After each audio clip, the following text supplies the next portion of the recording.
Yung medyo nawala ako sa sirkulasyon. Kailangan kasi misyonin ko yung code na napasa kay Bimbinido Tantoco. Kung saan nakabatay yung lihim na yon. Kaya ang bank account number ay napasa akin. Ito nga yung mother of accounts na may 7 account lamang ito. At inilarawan ito sa 7 anak ng Buddha. Kaya napaka-kuan ito eh. Mahirap matuklasan ito eh. Pero yung nung mapasa akin yan, kailangan interpreting ko din eh. Hindi ko naman pwedeng sabihin sa inyo kung paano. Kasi hindi pa natatapos itong trabaho na ito eh. At kung anong account number yon, yun ang napakahalaga.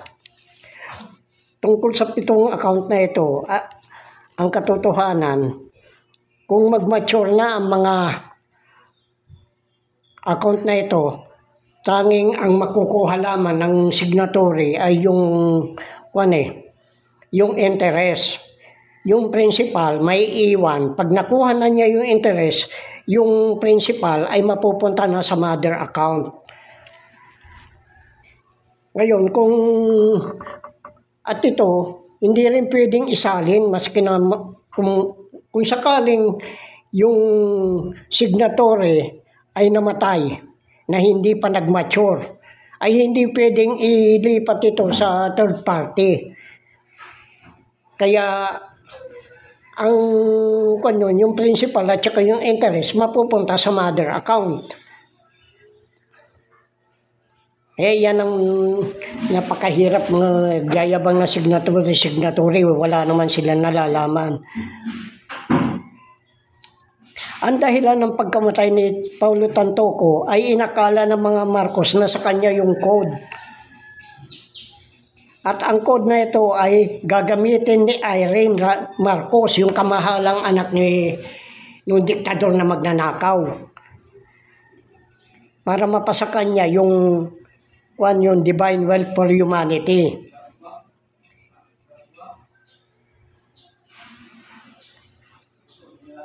Kaso nakamatayan ni Tantoco na wala nakaalam tungkol dito sa code na ito.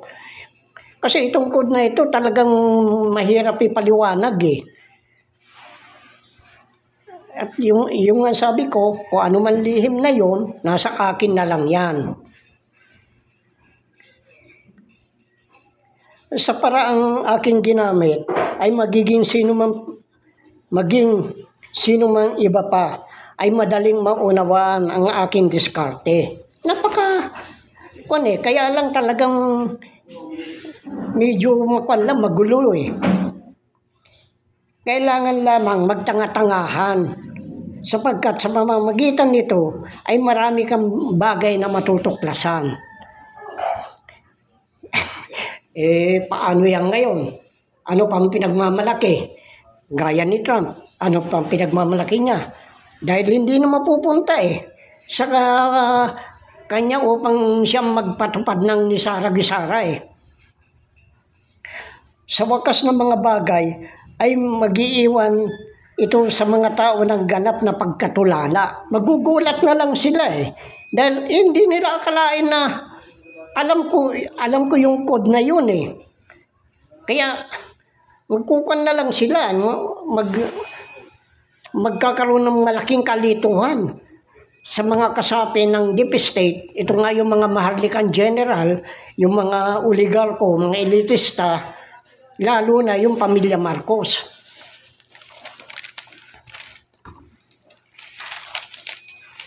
Inakala namang ito, ang aking pinapahayag ay madaling maunawaan.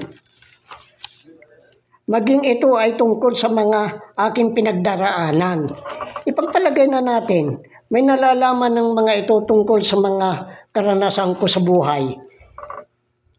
Ngunit, wala naman sa kanila makahula ng aking mga galaw. Kasi, yun lang ang sabi ko, Ako, laging naglalagay ng mga benefit of doubt, yung pagdududa. Kaya, mag-iisip sila, totoo kaya yun? Maring hindi, maring totoo. Kaya nalilito sila. Ito ang dahilan na wala silang nalalaman kung ano man nangyayari sa likod ng tilon. Yung eksena na ginagawa ko, ito ang patotoo upang huwag magkaroon ng sagabal. Kailangan maging matatag ka. At tagumpay ang hindi nila nakikita. Kaya ang daan patungo sa kalayaan ay napakahalaga. Kailangan buo ang loob ng sinumang nasa kalagayan ko pagka dumating tayo sa pinakamadalim ng bahagi ng ating buhay. Ito ang taktika na kailangan may sagawa natin sapagkat ito ang tanging ilaw. Sa totoo lang, ang tanging liwanag ang nagpapasigla sa mga espiritualidad at tumatahan sa espiritual na dako na hiwalay sa sinukob. Kaya marami naman sa atin ay sa espiritual. Kung ibabatay sa espiritual, bakit magtatanggol ang US at China dito sa bugok na nagbenta ng bayan? Yung tarantadong matandang Duterte, yung gago na yun, pagkatapos pinagtatanggol ninyo, o yung nagsalita ng stupido ang Diyos. Kaya kayong mga tigapagtanggol, yun ang sinasabi ko sa inyo, mga binhi kayo ng ahas. Yung mga tigapagtanggol naman ng mga Marcos, ay kayo ay mga binhi ng demonyo.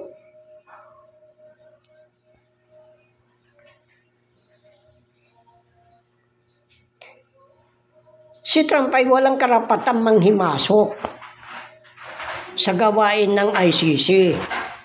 Kung talagang wala siyang kasalanan, ano ikakatakot ni Trump?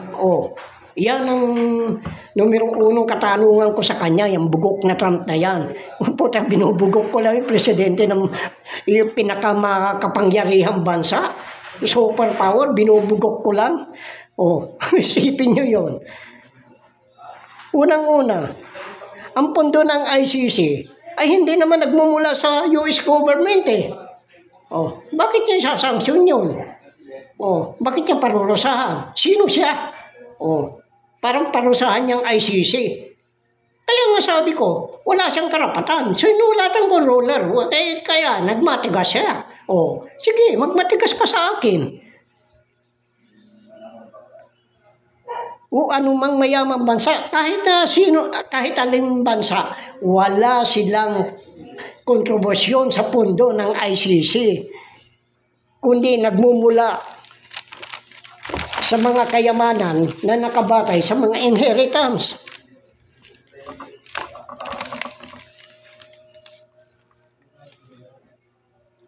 Kaya masasabi ko, itong tama yung sinabi ng isang general na nag-resign na si Trump ay pasista.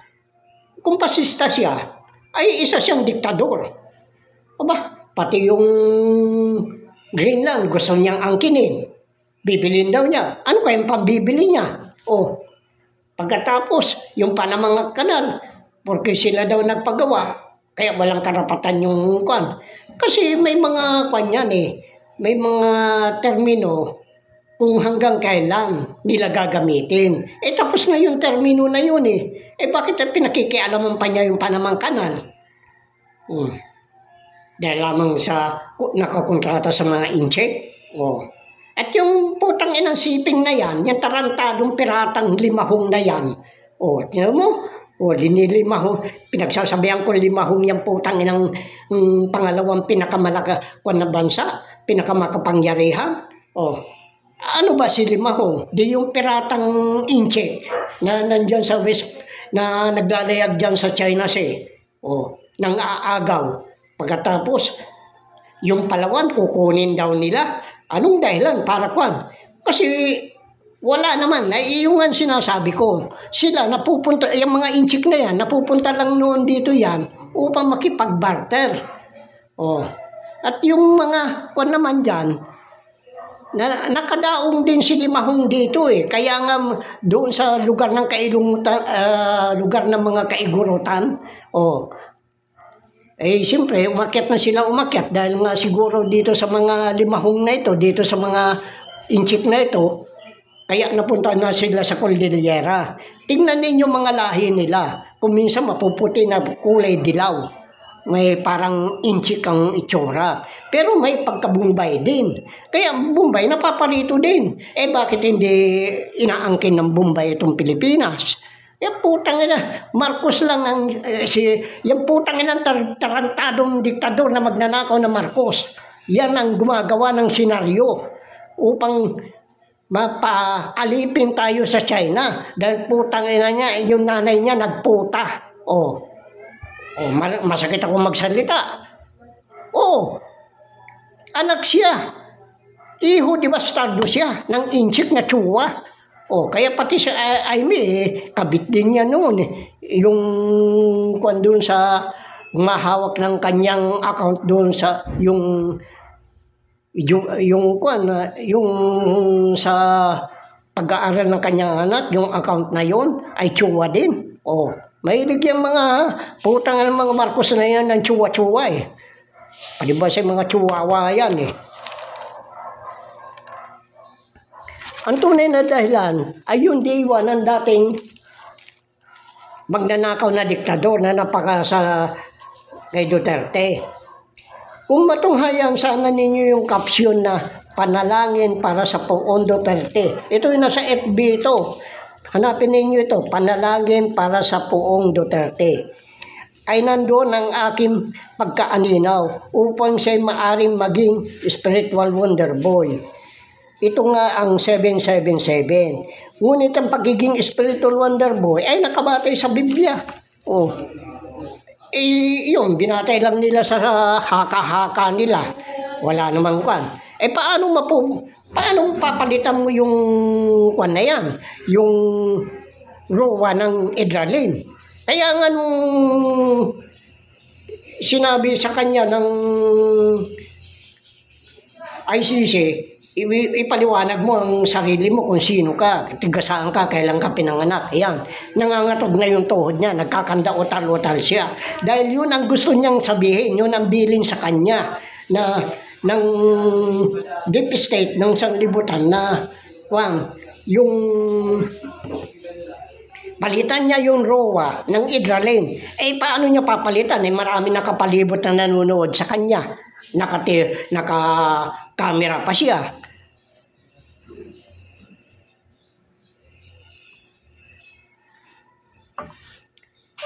Ito ang dahilan kung bakit nilabag ng bugok na BBM ang 1987 Constitution ng pagkakaroon muli ng base militar na UE sa bansa. Kasi ang hinahanap nila dito yung mga treasury note na yan eh. Napakabigat niyan. Yan treasury note na yan. Yan ang magpapabagsak sa kanila. Pero kasi may lihim din yan. Kaya hindi ako basta-basta kumukan yan. Hindi ko kinakagat yan. Yung kwan na yan. Kasi pag kwan, malalaman din ninyo sa bandang nila.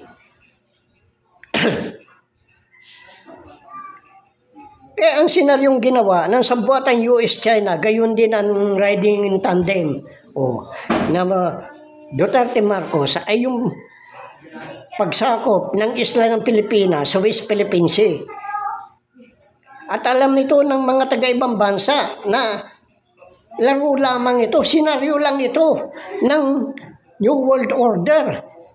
Walang katotohanan kaya hindi nga kumikibo ang yung mga NATO.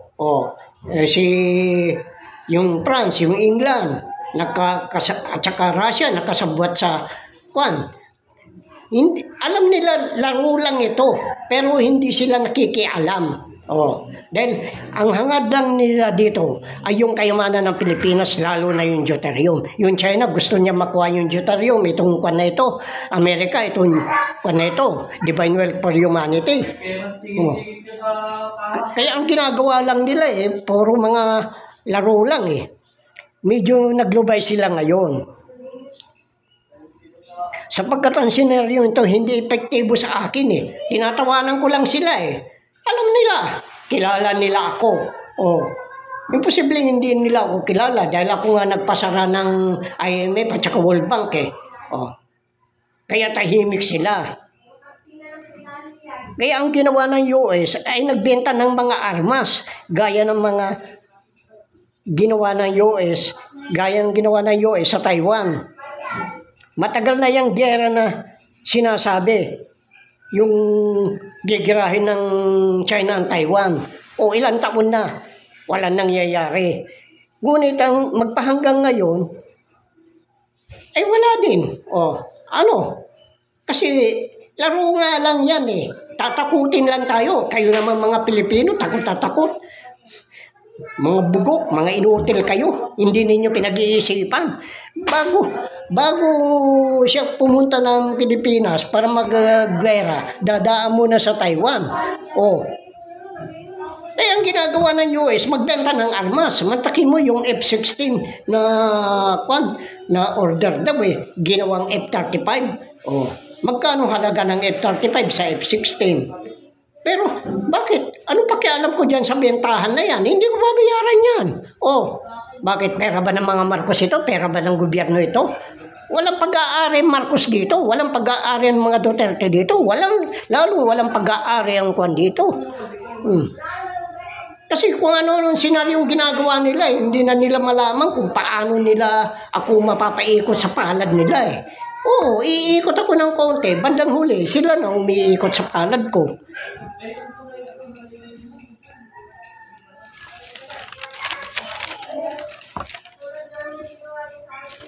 Kaya, yung pagkakuan ko doon sa panalangin na yun, doon mo makikita kung paano ang ginawa nila.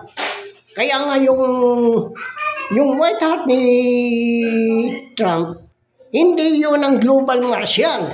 Ibinigay niya sa Australia. Bakit niya binigay sa Australia?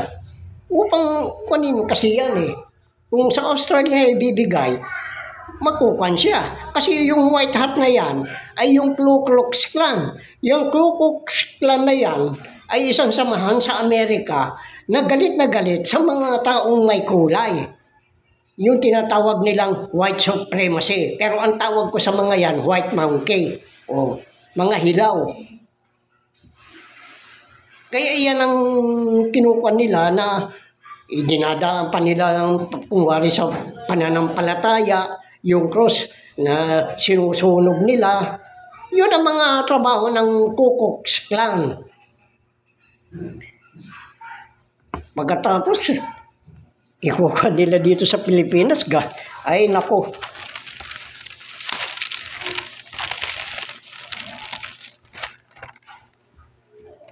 Dahil sa hindi nga epektibo sa akin, naganap na naman sila ng panibagong senaryo. Ito nga yung tariff war. Kaya dyan lumalabas ang tunay na kulay ni Trump.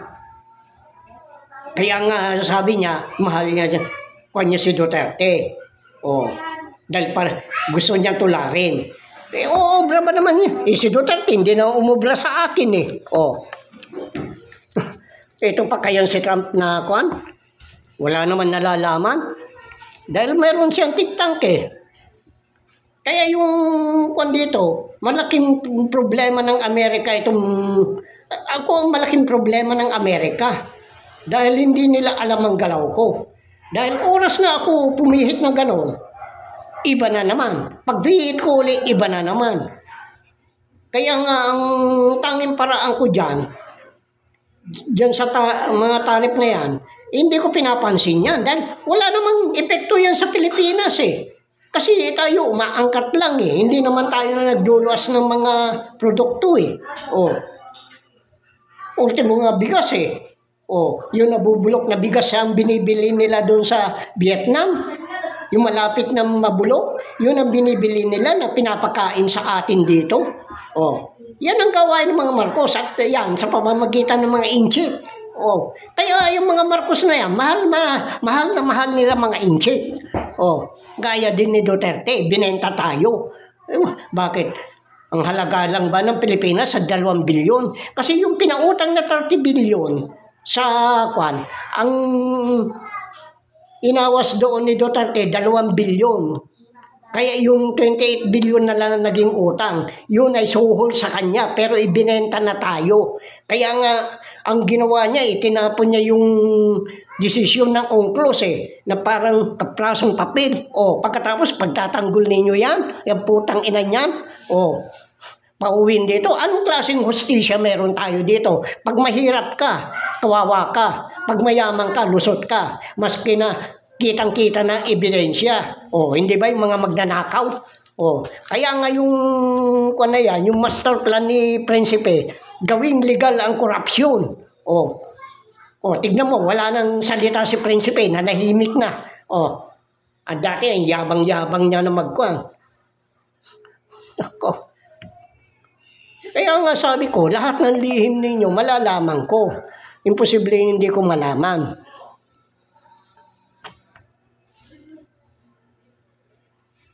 Kaya malaking epekto ito sa globalization. Mawawala yung sinasabing free trade ng new world, yung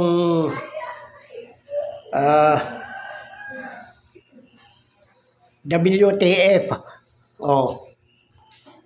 Yun ang World Trade, nakalimutan ko na yung WTF yun. Kaya yung trade bukas na yan, wala na yan. Kung ganyan, pumasok tayo sa panibagong yugto.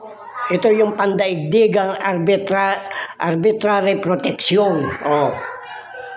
Yung pinoprotektahan nila yung kanilang mga sarili na lang. Wala silang pakialam sa iba kung ano man ang mangyari. Kaya ang global trade war ay hindi ito maiiwasan.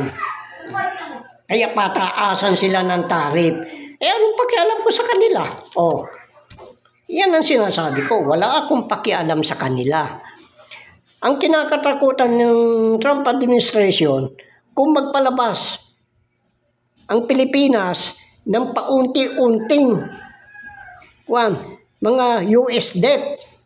Yung US debt na yan, yun ang tinatawag nila na treasury note na JP Morgan at saka Wells Fargo. Kung magpapalabas ng maramihan, abay tuwan-tuwa sila dahil kasi yung na yan nakabatay sa ginto Kaya nga sinasabi ko, walang ginto nakalagak sa Switzerland. Yan. Inuulol lang kayo ng mga putang ng mga Marcos na yan asan ang ginto? Pagkatapos sasabihin, nagbenta ang kwan, walang binenta ditong ginto. Sabihin ko sa inyo totoo. Kung yung kwan inangkin ng Amerika yung nakuha sa Pindang Floodway, gaano kawalang yan sasabihin, tama-tama, kabayaran na ninyo ng utang ninyo. Anong utang ng Pilipinas? Kayong mga Amerikano ang may utang sa Pilipinas. Katulad din na inchik. Sino ba nakatuklas ng custodian account na ikinwan ng tarantadong diktador na magnanakaw? Sino nakaalam niyan? Hindi ba ako lang ang nagbubulgar niyan? Wala namang ibang nagbubulgar niyan dahil takot sila. Takot sila diyan sa mga kon na yan. Ng mga maharlikang general na yan. Ako, kaya ba ninyo? Sinasabi ko, hindi ninyo ako kaya. Kahit hindi lang ako palakad-lakad.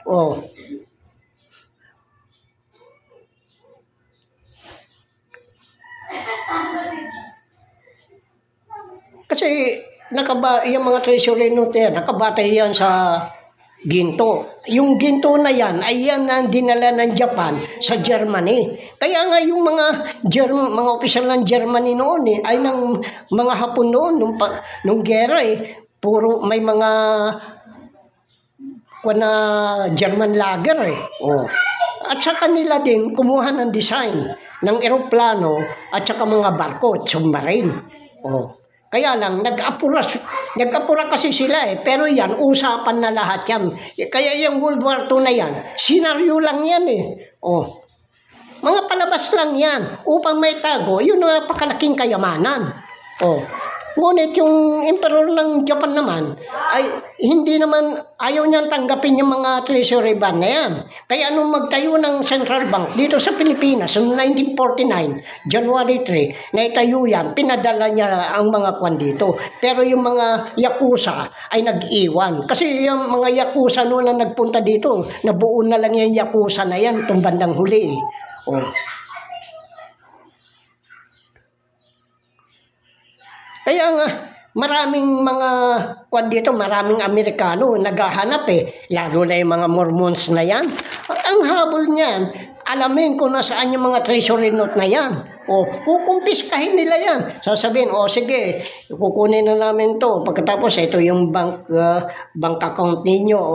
Diyan namin papasok yung pera ninyo. Wala yan. Dahil ako lang ang pwedeng pumirma niyan. Sabihin ko sa inyong tao, ako lang ang pwedeng pumirma niyan. Pero yung sa China, pinagbawalan ko na yan. Maski na yan sa Singapore. Kaya yumaman ang Singapore. Kasi diyan linagak yung mga kwan na yan. Kung paano pero hindi diyan nakalagak. Alam ko kung saan nakalagak yung mga treasury note na yan. At marami pa yan. Yung hindi pa angkat nga yung hindi pa napuputol. Kaya yan ang kinakatakutan ng Amerikano. Pag yung unti-unti lang palabas. Dahil hindi sila makakaangat Puro bayad na lang, hindi makakaangat Kaya yan ang isa sa mga pinag-aralan ko. Kailangan malaman natin ang katotohanan.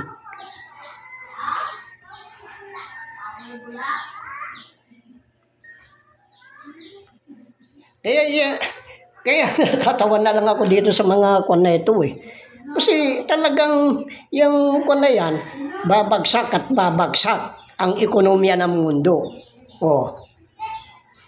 Paano yan ngayon?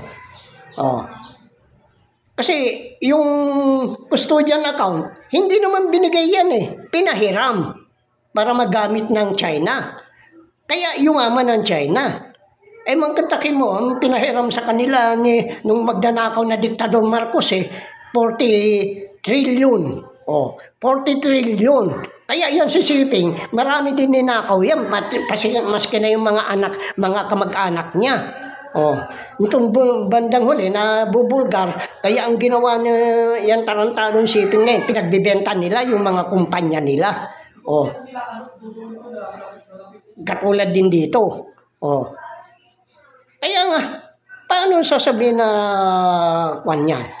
Kaya nga sabi ko, dito sa Pilipinas, paano sasabihin na bis ng mga kwan yan?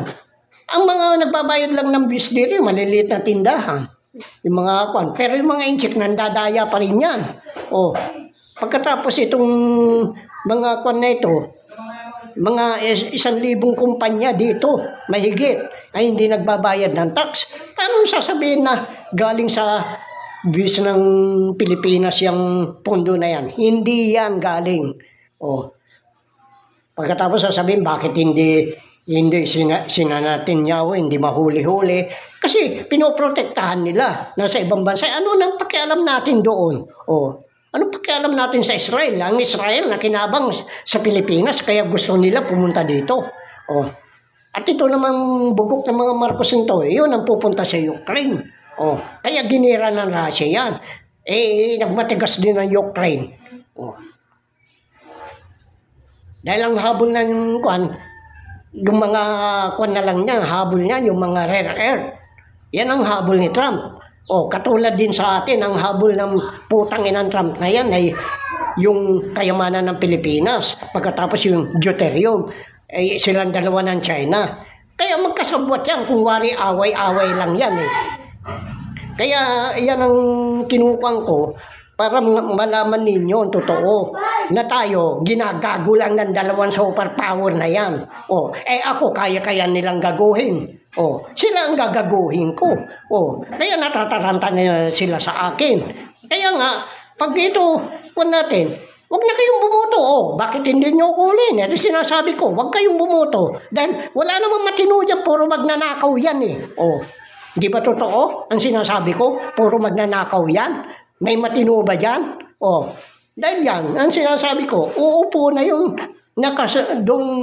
nakaupo sa trono. Kukuha na siya yan. Hindi ninyo kilala kung sino yung uupo sa trono na yun. Tapos ang yayabang nyo. Kaya nga, anong silbi ng eleksyon? Kung 50% ang hindi bumoto, failure of election na yan. Bakit pa kayo boboto? Kasi unang-una, wala na yung bongbong dito. Sinabi, dinala sa ospital na kung ano, itinago na yun. Ito si Elisa, may kaso din ito sa ICC. Huliin ito. Imposibleng hindi huliin ito. Dahil ito, may mga reklamo ako sa kanila. Paano itong